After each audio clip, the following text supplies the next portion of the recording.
ये हम electrolysis chapter का केमिस्ट्री क्लास 10 इसके कुछ क्वेश्चन करते हैं जो बहुत ही इम्पोर्टेंट क्वेश्चंस है और एग्ज़ाम आ रहा है, तो आप अच्छे से प्रैक्टिस कीजिए। इस वीडियो को पूरा देखिए और सब्सक्राइब नहीं किया है तो आप सब्सक्राइब बटन दबाइए और बेल आइकन भी दबाइए ताकि और भी वीडियो मिल सके, है ना। तो इलेक्ट्रोलाइसिस इम्पोर्टेंट चैप्टर है, तो इसमें क्वेश्चन रहता है और इतना डिफ़िकल्ट भी नहीं है।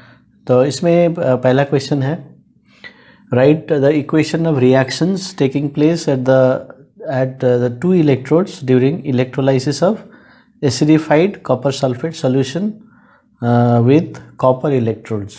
ठीक है, तो यहाँ पर जो कॉपर सल्फेट सॉल्यूशन को इलेक्ट्रोलाइसिस करना है, तो इसका मतलब जो रिएक्शन होगा कॉपर सल्फेट, जो कॉपर +2 और SO4-2, ये दो आयंस बनेंगे और एसिडिफाइड है तो इसमें जो H+ भी रहेगा, ठीक है, OH भी रहेगा। ओके, तो एक्वस सॉल्यूशन है। तो लेकिन मेन जो है ये दो आयंस है, ये डिसोसिएट हो जाएगा कॉपर सल्फेट। तो अभी कैथोड में क्या होगा, अभी कैथोड इज नेगेटिवली चार्ज्ड, है ना, तो इसमें पॉजिटिव जो आयन है ये इसकी तरफ जाएगा, तो कॉपर +2 जाके, क्योंकि cathode is negatively charged so it has sufficient number of electrons, तो ये दो इलेक्ट्रॉन चाहिए, इसको ले लेगा और कॉपर एटम बन जाएगा and it will be deposited on the cathode, है ना। तो ये एक पहला रिएक्शन हो गया। अभी दूसरा है एनोड में क्या होता है। तो एनोड में हम यहाँ पर ले रहे हैं कॉपर इलेक्ट्रोड्स, तो कॉपर जो है ये इलेक्ट्रॉन छोड़ देगा, है ना, इलेक्ट्रॉन छोड़ देगा, या इसको ऐसे भी लिख सकते हैं, दो इलेक्ट्रॉन छोड़ के वो कॉपर आयन बन जाएगा। ठीक है, तो ऐसे आप लिख सकते हैं और कॉपर आयन बन जाएगा, वो सॉल्यूशन में चला जाएगा, फिर सॉल्यूशन से फिर वो कैथोड की तरफ चला जाएगा। ठीक है, तो ये हम देख सकते हैं। और यदि हम इनर्ट इलेक्ट्रोड्स लिए तो ये रिएक्शन नहीं होगा, है ना, तो एनोड की तरफ फिर ये सल्फेट जाएगा, OH- जाएगा, तो वहाँ पर वो डिस्चार्ज हो जाएंगे, जो प्रेफर करेंगे, है ना, जो ज़्यादा इजीली डिस्चार्ज हो जाते हैं तो वो हो जाएंगे। लेकिन यहाँ पर जो है एनोड है, एक्टिव इलेक्ट्रोड है, तो it will take part in the reaction and this ion will go to the solution. तो ये है रिएक्शंस, है ना। तो आपको ये dissociation and the discharging of various elements और एटम्स और ions the cathode and anode आपको लिखना है। तो इस तरह से सिंपल याद कर लीजिए। सेकंड है molten lead bromide with inert electrodes, यानी ग्रेफाइट के साथ। तो लेड ब्रोमाइड PbBr2, तो ये ब्रेक हो जाएगा, ये ब्रेक हो जाएगा Pb एंड Br में, ये आ जाएगा, तो +2 और इसमें 2Br-1, तो ये ब्रेक हो गया आयंस। अभी फिर सेम आप लिख सकते हैं एट कैथोड में, तो ये मोल्टेन है, तो इसमें एक्वेस होने से वाटर के साथ होता है, तो इसमें H+ OH- भी रहेंगे, लेकिन जब मोल्टेन रहता है तो ओनली प्योर यही रहेंगे। ठीक है, तो अभी क्लियर है। अभी कौन सा कैथोड में जाएगा, Pb+ जाएगा, है ना, तो Pb+2, तो जैसे मैंने पहले बताया दो इलेक्ट्रॉन गेन करेगा तो एटम, लेड एटम बन जाएगा, और Br-1, है ना, ये कहाँ जाएगा, ये एनोड की तरफ जाएगा, और ये -1 मतलब एक्सेस इलेक्ट्रॉन्स है, तो यहाँ दो इलेक्ट्रॉन लूज करेगा और ये Br2 बन जाएगा, सॉरी 2Br बन जाएगा, है ना, ये 2Br बन जाएगा क्योंकि दो आयंस है इसमें। ठीक है, ओके, नेक्स्ट, ये समझ में आ गया आपको। तो इस तरह से इक्वेशन लिखने के लिए आएगा तो बहुत ही इम्पोर्टेंट है। आप जो टेक्स्ट बुक में और भी जैसे वाटर का इलेक्ट्रोलाइसिस, तो वो भी आप याद कर लीजिएगा, ठीक है। अभी नेक्स्ट है question 2, name the product formed at the anode during the electrolysis of acidified water using platinum electrode. तो अभी एनोड में क्या बनेगा, कौन सा वाटर जब होगा तो एनोड की तरफ वो नेगेटिव चार्ज जाएंगे, हाँ, तो ऑक्सीजन हो जाएगा, है ना, ऑक्सीजन डिस्चार्ज हो जाएगा। तो ये वन वर्ड आंसर है। ओके, तो आप एग्ज़ाम में ऐसे करके लिख दीजिएगा, ठीक है। ऑक्सीजन, कभी कभी क्या होता है फार्मूला एक्सेप्ट नहीं होता है, कभी कभी वर्ड एक्सप्लेन ये नेम एक्सेप्ट नहीं होता है, तो उसमें तो आप ऑक्सीजन लिख देंगे तो आपको दोनों काम बन जाएगा, ठीक है। Okay, question number 4, name the metallic ions that should be present in the electrolyte when an article made of copper is electroplated with silver. तो सिल्वर में सिल्वर से इलेक्ट्रोप्लेट करना है, तो यानी कि सिल्वर को आपको डिपॉजिट करना है कॉपर आर्टिकल में, तो कौन सा आयन्स उसमें होना चाहिए, तो उसमें होना चाहिए सिल्वर होना चाहिए, ताकि वो सिल्वर जो है, जो मेटल्स जो है, they always discharge at the cathode, है ना, क्योंकि metal ions are positive ions, so they will always go to cathode, तो कैथोड में जाके डिस्चार्ज होगा। तो कौन सा डिस्चार्ज करना है, कौन सा इलेक्ट्रोप्लेट लेयर कवरिंग बैठाना उसमें, सिल्वर का, so silver ion should be present. तो ये हो गया सिंपल। अभी नेक्स्ट है differentiate between strong electrolytes and weak electrolytes. तो इसमें जो इलेक्ट्रोलाइट्स जो क्या होते हैं वो यूजुअली एक्वेस और मोल्टेन स्टेट में रहते हैं, है ना, तो which are used for passing current, है ना, थ्रू आयन्स। तो अभी यहाँ पर जो है स्ट्रॉन्ग इलेक्ट्रोलाइट्स बोल रहे हैं, तो इसका मतलब ये है कि they are completely dissociated in the fused और एक्वेस स्टेट। तो जैसे कॉपर सल्फेट, कॉपर और सल्फेट ये बन गया, डिसोसिएट हो गया कम्प्लीटली, है ना, तो कंप्लीट डिसोसिएशन हो गया इन द एक्वेस स्टेट या फ्यूज स्टेट, जैसे ये मोल्टेन स्टेट में था, फ्यूज स्टेट मतलब मोल्टेन स्टेट, तो complete dissociated into ions. Okay, तो इसका मतलब दे कंटेन्स जो आयंस ओनली, पूरा आयंस बन जाते हैं, and they are very weak electrolyte क्या होगा, दे आर पार्शियली डिसोसिएटेड, तो कुछ कुछ बन जाते हैं, जैसे एसिटिक एसिड हो गया, तो वो पार्शियली डिसोसिएट होने की वजह से कुछ आयंस रहेंगे एंड कुछ मॉलिक्यूल्स ही रहेंगे, एटम्स ही रहेंगे, तो so they have ions as well as molecule. तो ये सेकंड डिफरेंस लिख सकते हैं। So strong electrolytes have only ions in the aqueous और fused state, and weak electrolytes में लिखना है the ions, they have ions as well as molecules. So अभी यहाँ पर complete dissociation very large number of ions are available, so they allow large amount of current to flow, है ना, conductivity वो ज़्यादा है, but weak electrolyte में they allow small current because only few atoms, ions are there, है ना, तो molecules are also there, molecules तो चार्ज नहीं है, तो दे कैनॉट कंडक्ट, तो दे कंडक्टिविटी इज लेस। तो ये हम तो तीन डिफरेंस मार्क्स जैसे आएगा वैसे आप लिखिएगा। ओके, नेक्स्ट है विच इलेक्ट्रोड, एनोड और cathode is the oxidising electrode.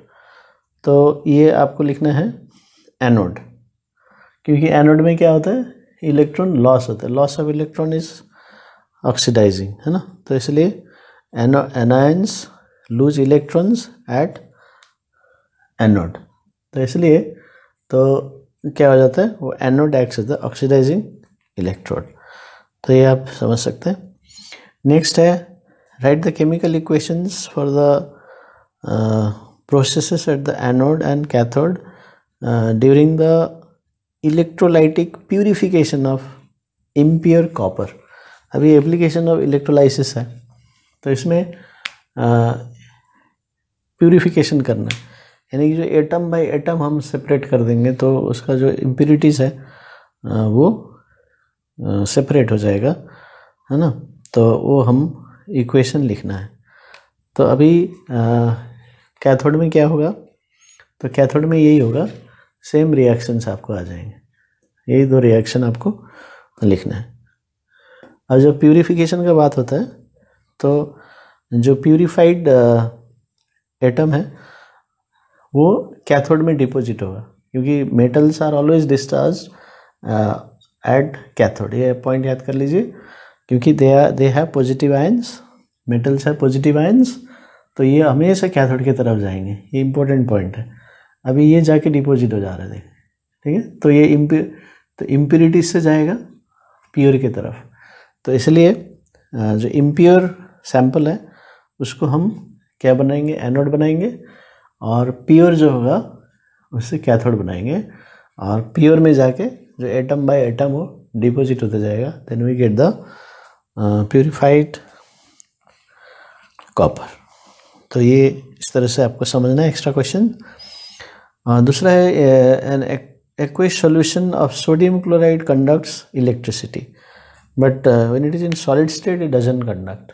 तो ऐसे क्यों है, तो सॉलिड स्टेट में रहता है तो this due to strong force, electrostatic force between the ions, है ना, क्योंकि ये सोडियम क्लोराइड आयनिक है, सोडियम प्लस क्लोराइड माइनस, तो वो स्ट्रॉन्ग बॉन्ड बन जाते हैं।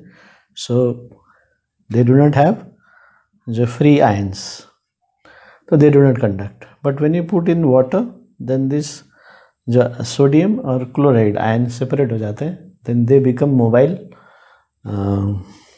Free, then they start moving, so now they can conduct electricity. तो यही लिखना है, on dissolving in water NaCl dissociates into Na+ and Cl- and they become free to move.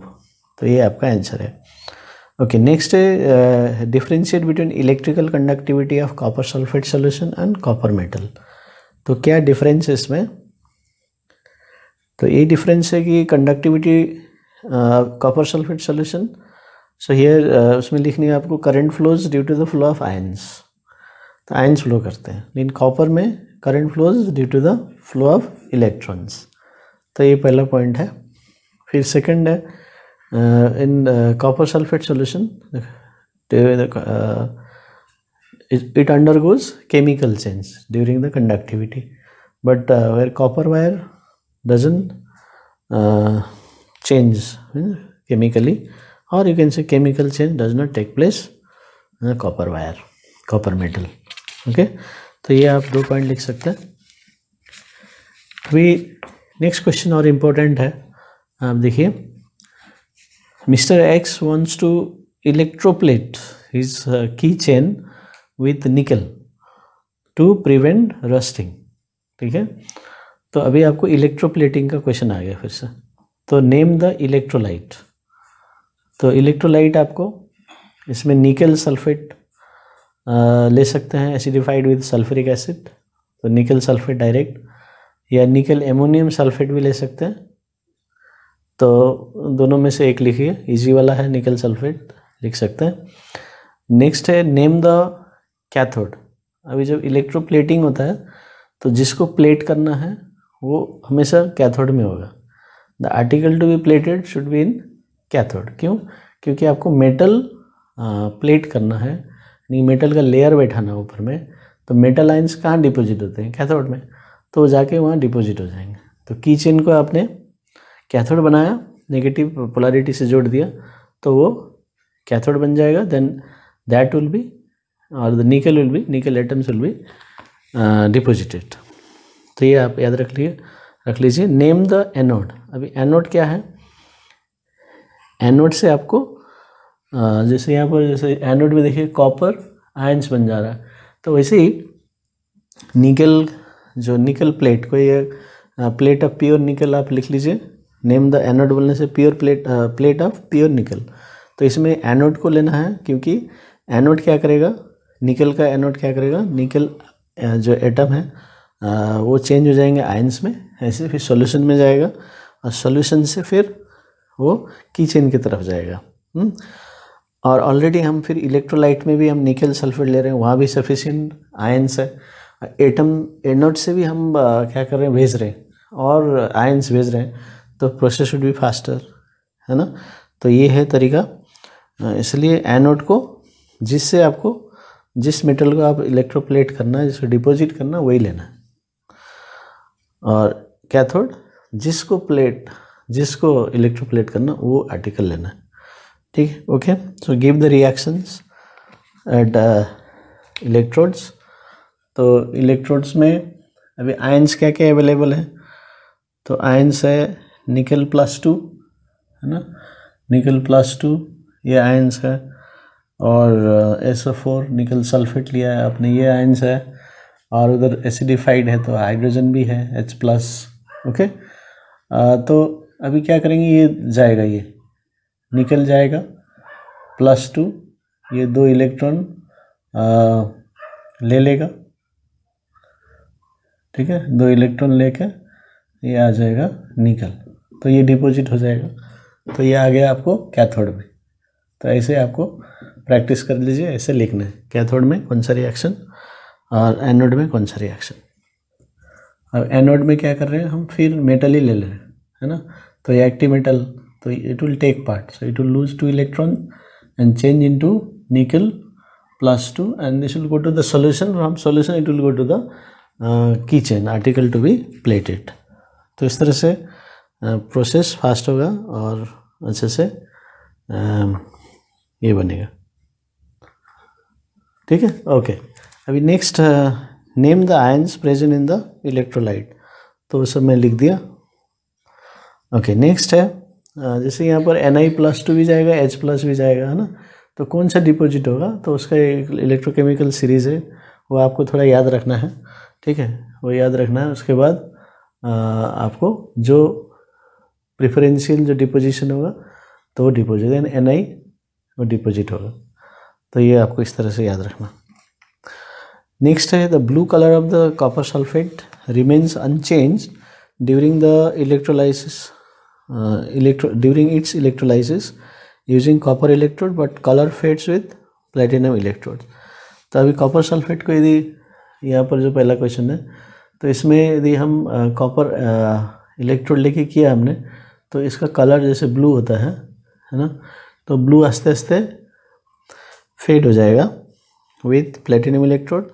लेकिन यदि कॉपर लेके करेंगे तो फेड नहीं होगा, वो कांस्टेंट रहेगा। तो ऐसे क्यों होता है, तो यहाँ पर आप देखिए कॉपर जो सल्फेट कॉपर जो आयंस है it is they are deposited, तो यहाँ पर कॉपर बन गया, तो आयंस कम हो गया and this colour is due to the presence of copper ions.